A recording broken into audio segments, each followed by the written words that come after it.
어서 오십시오. 세미래정책연구소 허성무 소장 오셨습니다. 예, 반갑습니다. 반갑습니다. 바른정당 이준석 최고위원 어서 오세요. 네, 안녕하세요.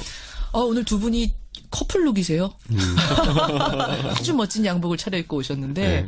얼굴은 네. 일단 허 소장님은 잠을 많이 못 주무셔서 피곤해 보이시는 거고 이준석 최고위원은 네.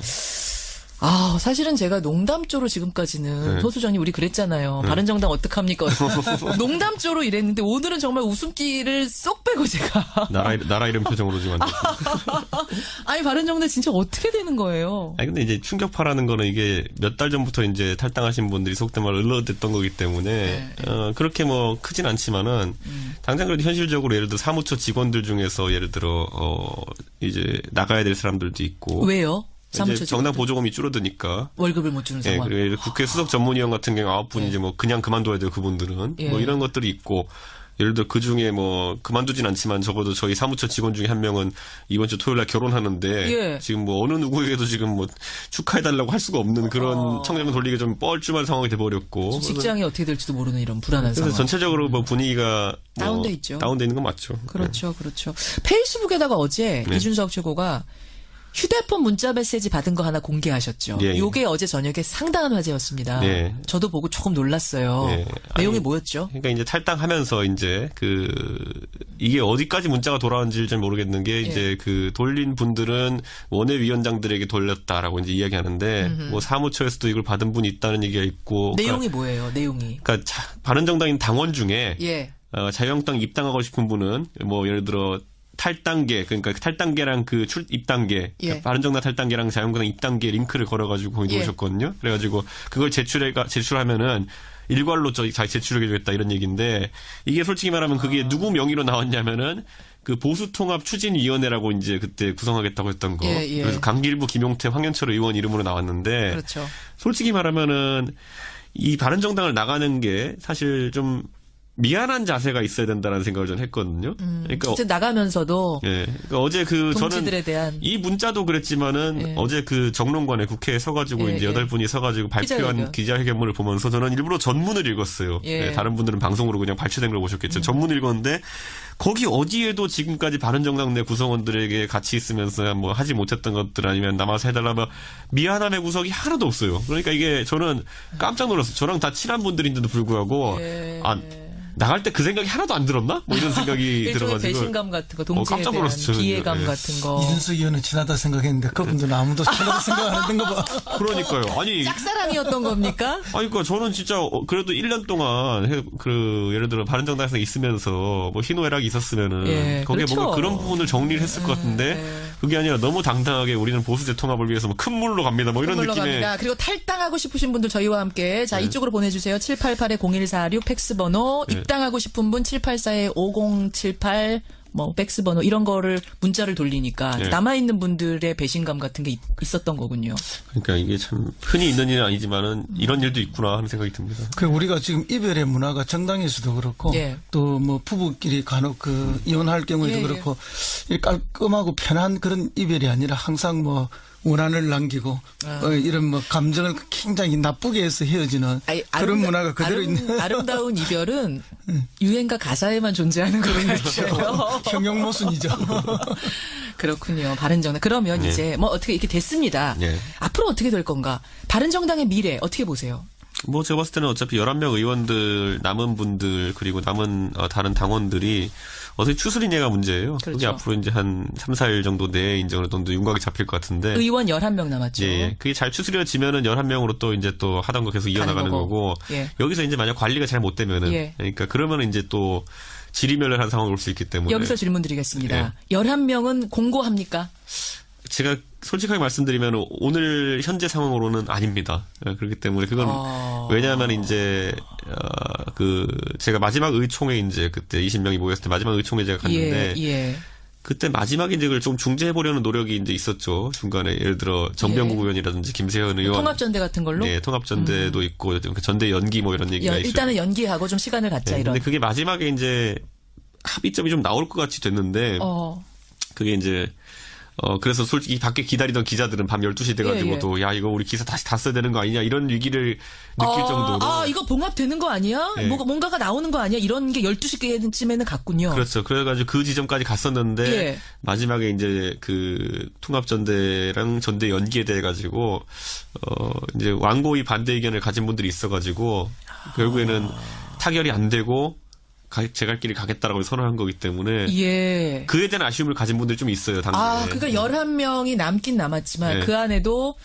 조금 더 잡아봤어야 되는 거 아니야라는 것과 꼭 이렇게만 했어야 되느냐라는 거에 대해서 약간 감정의 골이 예. 지금 그걸 지금 서로 풀어야 되는 것이기 때문에 그게 숙제군요. 예, 숙제입니다. 남은 숙제. 사실상 안 되면은 추가 탈당 가는 거죠, 소장님. 그렇죠. 그래서 이제 지금부터 유승민 의원의 리더십이 더 중요한데요. 예. 뭐 그것과 관계없이 이미 이제 원내대표 맡고 있는 그 누구죠? 주호영 대표 같은 경우는 탈당을 예고해놓고 있기 때문에 몇 명의 추가 탈당은 뭐 있을 거라고. 뭐라고 했어요, 주호영 원내대표가? 그러니까 우리가 11명이라 얘기할 때 9명의 주호영 대표도 원래 들어갑니다. 그러니까 그런 의미로. 그렇기 때문에 저는 또 새로 한 분이 들어간 건 줄 알았어요. 전당대회 치르고 나면 이제 떠나겠죠. 그렇죠. 결국 이제 9명. 주호영 의원 입장에서는 자기는 이제 장례식까지 다 그렇죠. 마무리하고 예. 가겠다 이런 느낌으로 이야기하는 거죠. 겁니다. 예. 바른정당.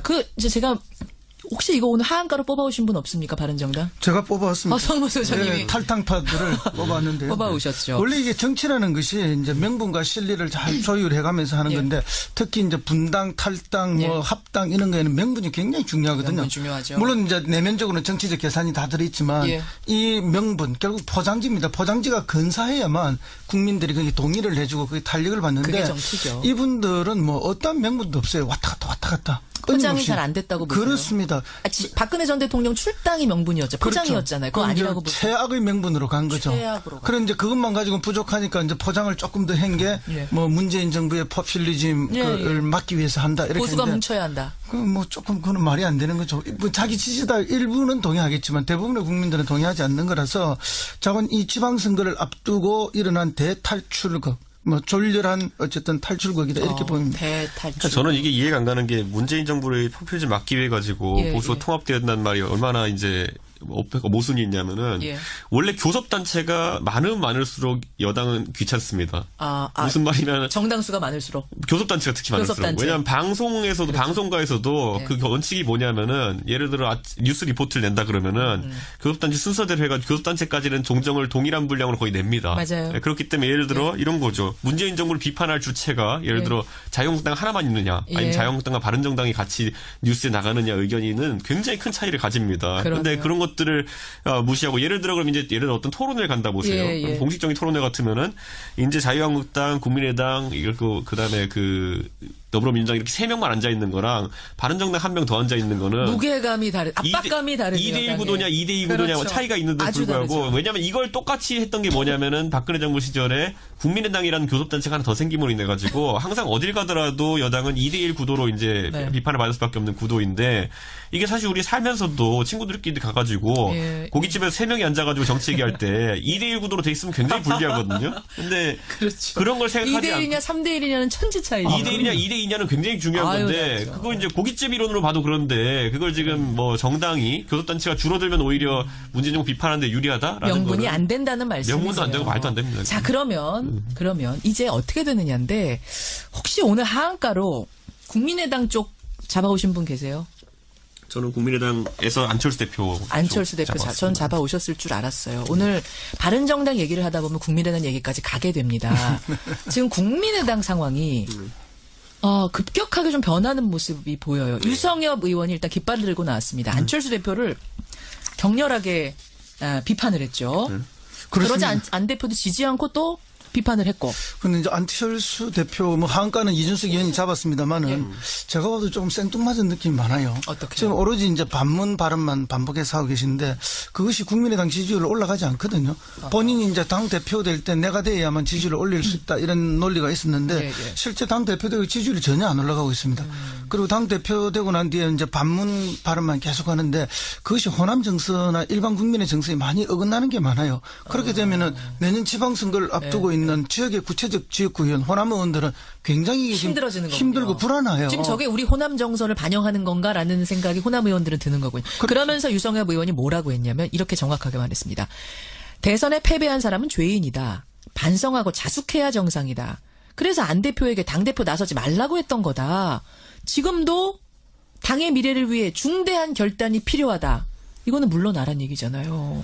그러자 그렇죠. 안철수 대표가 이제 뭐라고 했는지 잠깐 들어보세요. 안철수 대표가 어디 있습니까? 나갈 틈 나가라죠. 제가 정확한 워딩을 지금 찾고 있는 중이었는데 또 그렇게 말씀하시니까 네. 맞습니다. 네. 그러니까 나갈 테면은 나가십시오. 나는 내 길을 가겠습니다. 네. 라고 분명히 내 길을 가겠다고 못을 박았어요. 네. 소장님. 그렇습니다. 이제 그것은 이제 호남 중진들이나 호남 지역구 의원들에 대해서 안철수 대표가 지금 계속 일관되게 몇 달 동안 보여주고 있는 예. 태도 중에 하나거든요. 예. 그거는 이제 마음속에 어떤 뭐 각오를 가지고 있다라는 느낌을 받을 정도인데, 근데 실제로 이제 이렇게 가는 것은 제가 볼 때 안철수 의원도 굉장히 고립된 길을 가는 거거든요. 그러면 이제 자기는 극중을 이야기하지만 예. 극중이라는 건 진짜 텀바구니가 없는 중간을 이야기하기 때문에 스스로 고립돼서 이제 말라가는 극중. 그런 구도가 될 것이다 저는 보고요. 그만큼 안철수 의원이 처해 있는 입장이 매우 지금 어렵습니다. 왜냐하면 지방선거가 당장 7개월 후에 있거든요. 그런데 이 지지율이라면 호남에서 한 명도 당선되기 어렵다. 그럴 정도의 극단적. 지금 바른정당에서 탈출해가 가는 분들도 지방선거가 제일 큰 변수예요, 사실은. 그렇죠. 뭐 온갖 포장을 하지만 당장 뭐 지방선거에서 다 지는 게 눈에 보이니까 그 공포감으로 지금 탈출이 벌어지고 있는 거거든요. 그런 거군요. 결국 여기에도 그런 일이 있을 것이다. 그리고 바른정당이 많이 빠져가서 예. 자유한국당 규모가 커지고 예. 일당을 차지할 가능성이 높아지면 높아질수록 예. 또 민주당 측에서는 국민의당에 대한 구애가 러브콜을 하겠죠. 할 수밖에 없습니다. 바로 이제 그 부분을 네. 제가 짚고 싶은 건데 바른정당 11명 남았습니다. 교섭단체 무너졌습니다. 상당히 불안할 수밖에 없는 상황. 국민의당 지금 내홍이 일어나고 있습니다. 이러다 갈라지면 그다음에 재편이 어떻게 될 건가? 294 이거 바른정당 분이 하실 수 있으실까요? 소장님이 하실까요? 그러니까 이런 표현할 수가 있는 게 뭐냐면 그 국민의당 입장에서도 예를 들어 또는 안철수 대표 입장에서도 유승민 의원은 굉장히 매력적인 이제 연대 파트너가 될 수 있겠지만은 예. 또 반대로 김무성 대표는 아니었을 수도 있습니다. 근데 이제 그 부분이 좀 해소가 됐기 때문에 안철수 대표가 조금 더 조바심을 낼 가능성이 있어 보이고요. 아하. 다만 이제 이 과정에서 안철수 대표가 제가 봤을 때는 아까 호 소장님이 말한 것처럼 예. 평소 하시던 모습이랑 좀 다르게 좀 요즘 과격해진 발언들이 좀 눈에 띄어요. 그렇죠. 근데 그건 뭐냐면 발언? 그만큼 급하다는 거군요. 이 정도. 급하다. 네, 그런데 그 과정에 제가 한번 말씀드리고 싶은 건 뭐냐면은 바른정당 입장에서 안철수 대표도 만약에 박지원 대표나 아니면 바른정당에 대한 불편하게 생각하는 분들과 네. 뭐 결별이 이루어진다면은 당연히 좋은 연대 파트너입니다. 그런데 그랬을 때 우리가 잘 연대하기 위해서는 뒤에 몇 명이 따라오고인지 숫자는 체크하면서 이제 해야 된다라는. 안철수 대표 뒤로 몇 명이 따라오는가. 그러니까 이게 유승민 대표도 이제 자기가 이제 하다 보니까 뒤에 내 뒤에 11명밖에 없네 이런 상황이 된 거거든요, 그렇죠, 지금 보면은. 그렇죠. 근데 이게 적어도 해서 다시 교섭단체를 만들려면은 9명은 따라와야 되네요. 내 뒤에 9명 뭐 그 20이라는 숫자가 얼마나 간당간당한지는 저희가 해봐서 알기 때문에 그것보다는 좀 더 많이 아니 9명 안 따라오겠습니까? 그건 됩니다. 비례대표가 있기 때문에 국민의당은 그거는 뭐 충분히 될 거라고 보는데 그렇게 하려면 비례대표를 출당시키거나 아니면 비례대표가 남고 호남계가 나가줘야 되는데 그렇죠. 국민의당에 제가 봤을 때는 은근히 예를 들어 없어지니까. 재산이 한 200억 정도 되고 이렇기 때문에 알아서 나가주진 않을 겁니다. 제 생각에는. 그런 문제가 9명이라는 숫자의 그러니까 비밀. 안철수 대표는 항상 뒤에 적어도 내가 지역구 의원 한 10명 정도는 같이 나갈 수 있어야 되는구나 하는 정도의 그 자신감은 있어야 되는데. 그 숫자가 그러면 그 9명을 채우냐 못하냐 숫자에 따라서 바른정당과 안철수계의 융합이 되느냐 안 되느냐. 이 숫자가 진짜 묘한 게 제가 어제 그래서 앉아가지고 어떤 분 한 분이랑 그 숫자를 세보니까 7이에요 지금 안철수 대표랑 같이 할 수 있는. 아니요. 잘 못 세신 걸 수도 있잖아요. 그러니까 제가 국민의 사정을 잘 몰라서 그런 걸 수도 있는데 지금 봤을 때 논리적으로 봤을 때 지금까지 언론 발언이나 이런 걸 봤을 때 할 수 있는 게 7, 8 정도 돼요. 알겠습니다. 이제 바른정당 분의 분석이었고 허성무 소장님은 민주당에서 러브콜을 보내는 그 부분을 한번 짚어주세요. 그렇습니다. 이제 지금 만약에 일당이 깨어지면은 하반기 국회의장도 자유한국당으로 넘어가고 그렇죠. 상임위 배정도 자유한국당 중심으로 많이 이루어지기 때문에 사실은 이제 이 권력이라는 게 사법 권력은 따로 독립되어 있는 거고 이제 행정부 청와대 권력과 국회 권력 두 개인데 이 국회 권력이 야당으로 완전히 넘어가게 되는 그런 상황이 벌어지기 때문에 그러면 청와대가 전국 운영이 매우 어려워집니다. 그래서 어떤 형태로든지 이것은 극복하지 않을 수가 없습니다. 민주당 러브콜 갈까요? 국민의당 저는 뭐 100% 한다고 100% 봅니다. 간다고 보세요. 호남 의원들 그럼 호남 의원들은 지금 기다리고 있죠. 값을 올리면서 명분만 생기면 바로 일부는 올 거라고 확신합니다. 그렇게 지금 그 국민의당 내용 사태를 이런 베이스를 깔고 여러분 지켜보시면 되겠네요. 작용이 있으면 반드시 반작용이 있습니다. 알겠습니다. 야권 재편의 분위기가 지금 이렇게 흘러가고 있고 그 안에 여권은 이런 시그널을 보내고 있다는 거 정치판을 봤습니다. 오늘 하한가 하다 시간 다 갔습니다. 상한가 가보죠. 허성모 소장, 상한가 누구 올라오셨습니까? 예, 뭐, 임종석 비서실장이 됐지만 크게 화제의 대상이 잘 안 됐어요. 그렇죠. 그냥 웃는 모습, 대통령 떠날 때, 예, 예. 이제 뭐 대장 없으니 우리 좀 편해졌구나. 그런 느낌으로 좀 화제가 되고 했는데. 와이셔츠 이렇게 걷는 그렇습니다. 근데 이제 전희경 의원이 어제 색깔론을 탁 제기함으로써 그렇죠. 제 느낌에는 임종석 비서실장이 국민들한테 한번 각인되는 큰 기회가 됐습니다. 이준석 최고위원은 상한가 누가 골라오셨습니까? 저는 항상 상한가를 잘해서가 아니라 관심 받을 사람들 골라오는데 그렇죠. 친박 돌격대. 친박 돌격대. 홍준표 대표를 향해서 지금 치고 올라가고 있는 돌격대들. 네.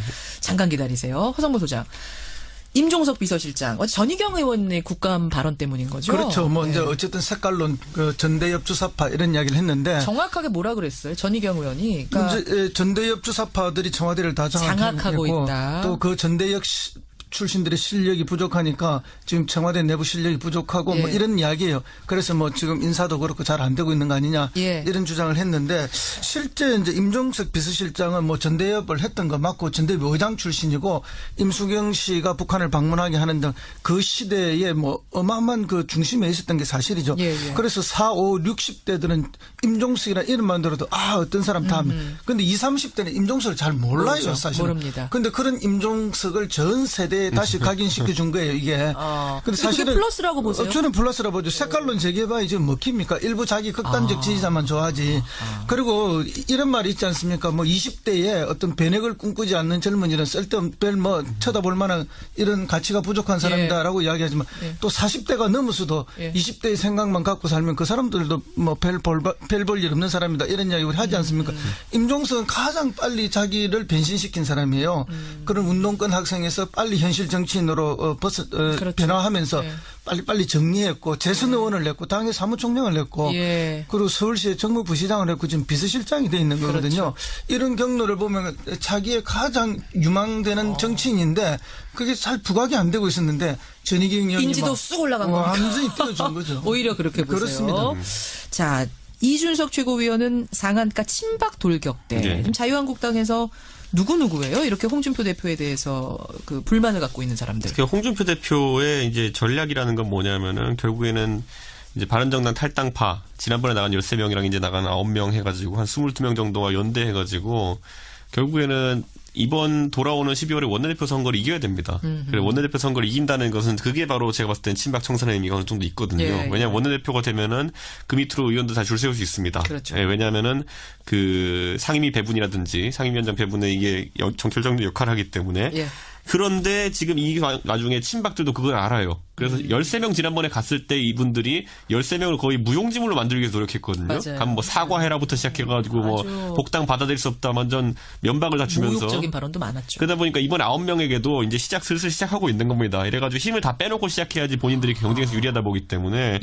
지금 그런데 아마 이번에 원내대표 경쟁이 결국 홍준표 플러스 탈당파가 미는 김성태 의원과 그다음에 친박이 지금 홍문종 의원 간의 대결로 이제 치러질 가능성이 높다라는 얘기가 나오고 있는데. 김성태 대 홍문종. 홍문표. 제가 봤을 때는 청취자들이 뭐 어느 쪽을 응원할지 모르겠지만은 제가 봤을 때는 그 결과에 따라 가지고 제가 봤을 때는 오히려 만약 친박이 이긴다 이런 상황이 나오게 되면은 들어간 분들 굉장히 난감해지는 겁니다. 친박이 이긴다 하면 지금 홍 대표가 사실은 최고위원회 반발에도 불구하고 박 전 대통령을 출당시키지 않았습니까? 밀고 가지 않았습니까? 그럼 이대로 그냥 쭉 가는 거예요? 아니면?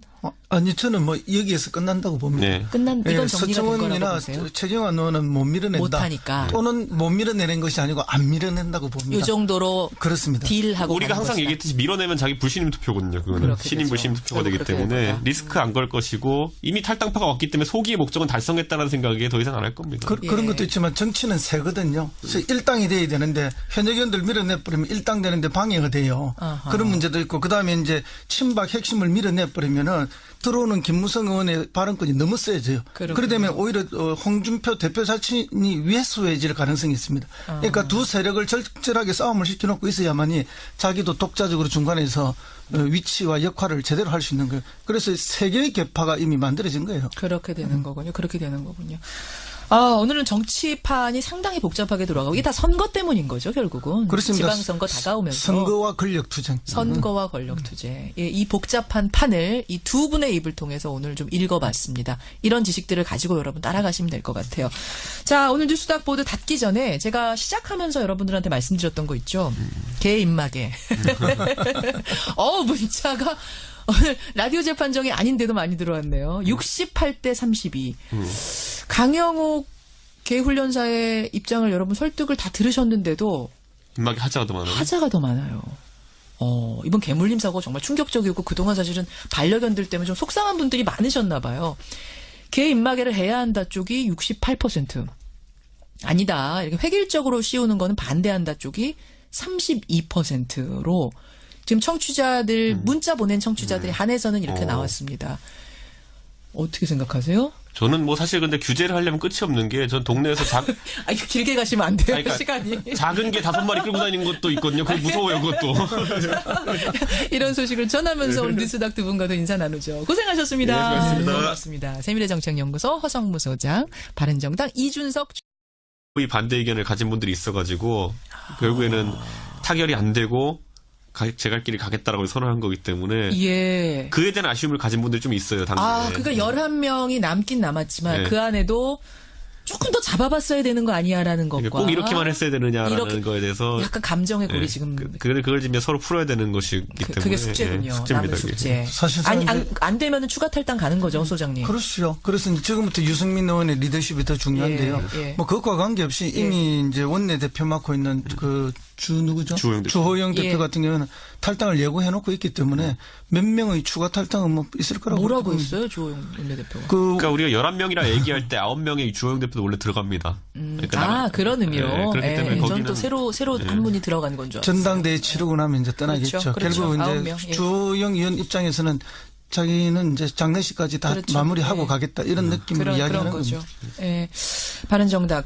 이제 제가 혹시 이거 오늘 하한가로 뽑아오신 분 없습니까? 바른정당? 제가 뽑아왔습니다. 허성무 소장님이. 네, 탈당파들을 뽑아왔는데요. 뽑아오셨죠. 원래 이게 정치라는 것이 이제 명분과 실리를 잘 조율해가면서 하는 건데 특히 이제 분당, 탈당, 뭐 합당 이런 거에는 명분이 굉장히 중요하거든요. 명분 중요하죠. 물론 이제 내면 못했던 것들 아니면 남아서 해달라면 미안함의 구석이 하나도 없어요. 그러니까 이게 저는 깜짝 놀랐어요. 저랑 다 친한 분들인데도 불구하고 나갈 때 그 생각이 하나도 안 들었나? 뭐 이런 생각이 들어가지고. 배신감 같은 거, 동지에 대한 기회감 같은 거. 이준석 의원은 친하다 생각했는데 그분들은 아무도 친하다 생각 안 했던 거 봐.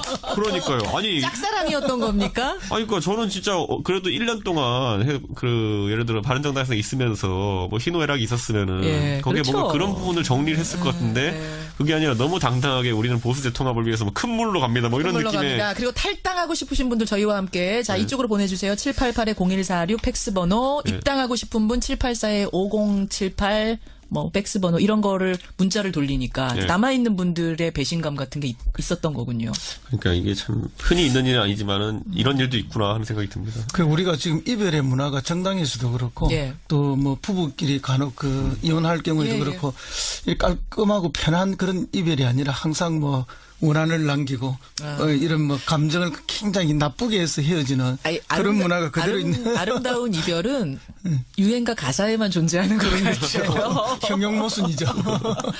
그렇군요. 바른정당. 그러면 이제 어떻게 이렇게 됐습니다.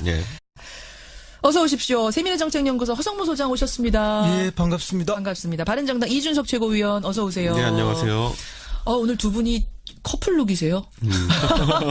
아주 멋진 양복을 차려입고 오셨는데 얼굴은 일단 허 소장님은 잠을 많이 못 주무셔서 피곤해 보이시는 거고 이준석 최고위원은 사실은 제가 농담조로 지금까지는 허 소장님 우리 그랬잖아요. 바른정당 어떡합니까? 농담조로 이랬는데 오늘은 정말 웃음기를 쏙 빼고 제가 나라 이름 표정으로 지금 아니 바른정당 진짜 어떻게 되는 거예요? 근데 이제 충격파라는 거는 이게 몇 달 전부터 이제 탈당하신 분들이 속된 말로 을러댔던 거기 때문에 그렇게 뭐 크진 않지만은 당장 그래도 현실적으로 예를 들어 사무처 직원들 중에서 예를 들어 이제 나가야 될 사람들도 있고 왜요?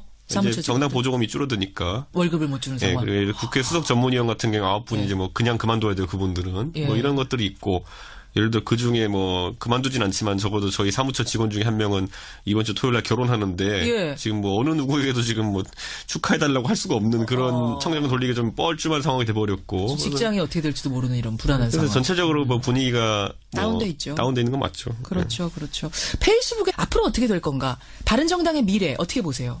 뭐 제가 봤을 때는 어차피 11명 의원들 남은 분들 그리고 남은 다른 당원들이 어떻게 추스리냐가 문제예요. 그렇죠. 그게 앞으로 이제 한 3, 4일 정도 내에 이제 어느 정도 윤곽이 잡힐 것 같은데. 의원 11명 남았죠. 예. 그게 잘 추스려지면은 11명으로 또 이제 또 하던 거 계속 이어나가는 거고. 예. 여기서 이제 만약 관리가 잘 못 되면은. 예. 그러니까 그러면은 이제 또 지리멸렬한 상황이 올 수 있기 때문에. 여기서 질문 드리겠습니다. 예. 11명은 공고합니까?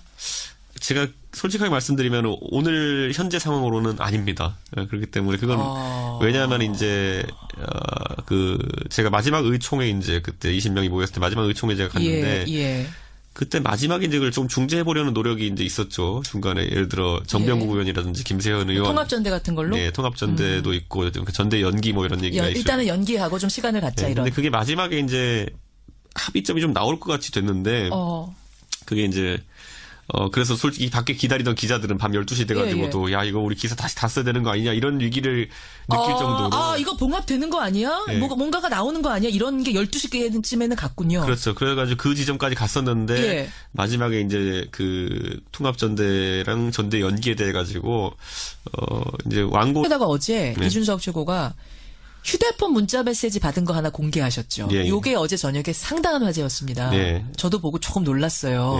내용이 뭐였죠? 그러니까 이제 탈당하면서 이제 이게 어디까지 문자가 돌아왔는지 잘 모르겠는 게 이제 돌린 분들은 원외위원장들에게 돌렸다라고 이제 이야기하는데 뭐 사무처에서도 이걸 받은 분이 있다는 얘기가 있고. 내용이 뭐예요? 내용이. 그러니까 바른정당인 당원 중에 자유한국당 입당하고 싶은 분은 뭐 예를 들어 탈당계, 그러니까 탈당계랑 입당계, 그러니까 바른정당 탈당계랑 자유한국당 입당계 링크를 걸어가지고 거기 놓으셨거든요. 그래가지고 그걸 제출하면은 일괄로 제출해주겠다 이런 얘기인데 이게 솔직히 말하면 그게 누구 명의로 나왔냐면은 그 보수통합추진위원회라고 이제 그때 구성하겠다고 했던 거. 그래서 강길부, 김용태, 황현철 의원 이름으로 나왔는데. 그렇죠. 솔직히 솔직히 말하면은 이 바른정당을 나가는 게 사실 좀 미안한 자세가 있어야 된다는 생각을 전 했거든요. 그러니까 어제 나가면서도 그러니까 어제 동지들에 대한 이 문자도 그랬지만은 어제 정론관에 국회에 서가지고 이제 8분이 서가지고 발표한 기자회견문을 보면서 저는 일부러 전문을 읽었어요.